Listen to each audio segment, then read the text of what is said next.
There's a hidden truth almost everyone misses.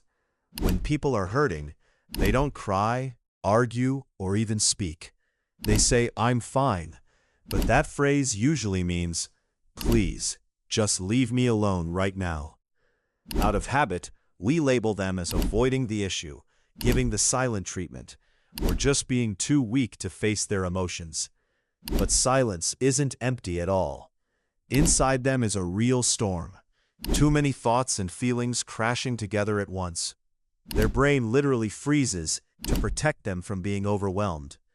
Even if they want to speak, the words won't come out. If you're someone who shuts down when you're hurt, or if a loved one always goes quiet during arguments, this is for you. Today we'll unpack the psychology and learn how to reach their inner world without making things worse. Why they stay silent. The real reason. We wrongly assume speaking up or staying quiet is a rational choice.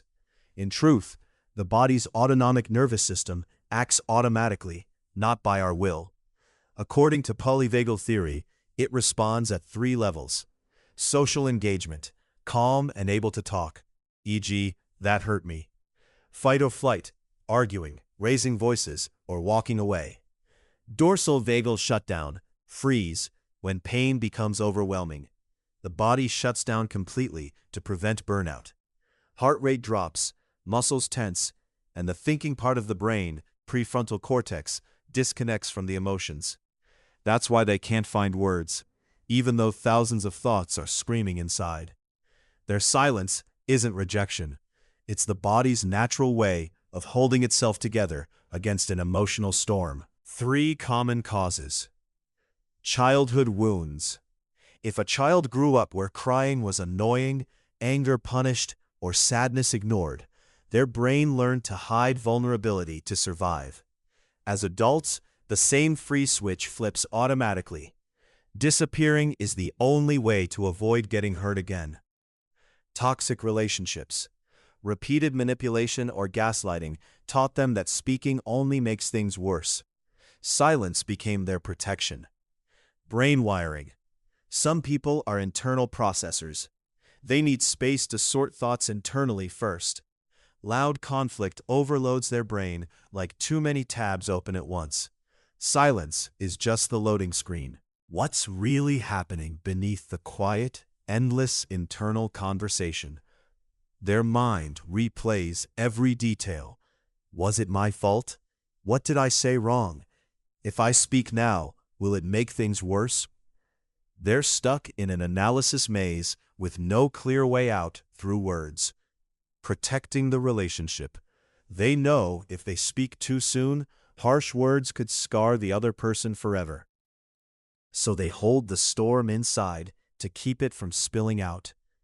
The more you push, the more they freeze. Demands feel like forcing a drowning person to sing. It deepens the freeze and confirms their belief that emotions are a burden. How to reach them without hurting them. You don't need fancy techniques. Just give presence without demands. Instead of chasing them or demanding an answer, step back. Say, "I can see you're overwhelmed.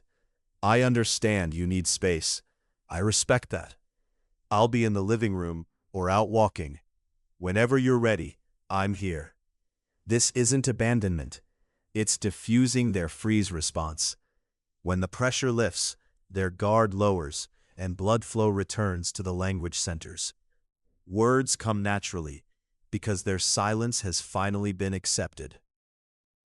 If you go quiet when hurt, your pace isn't a flaw. It's because you process deeper layers.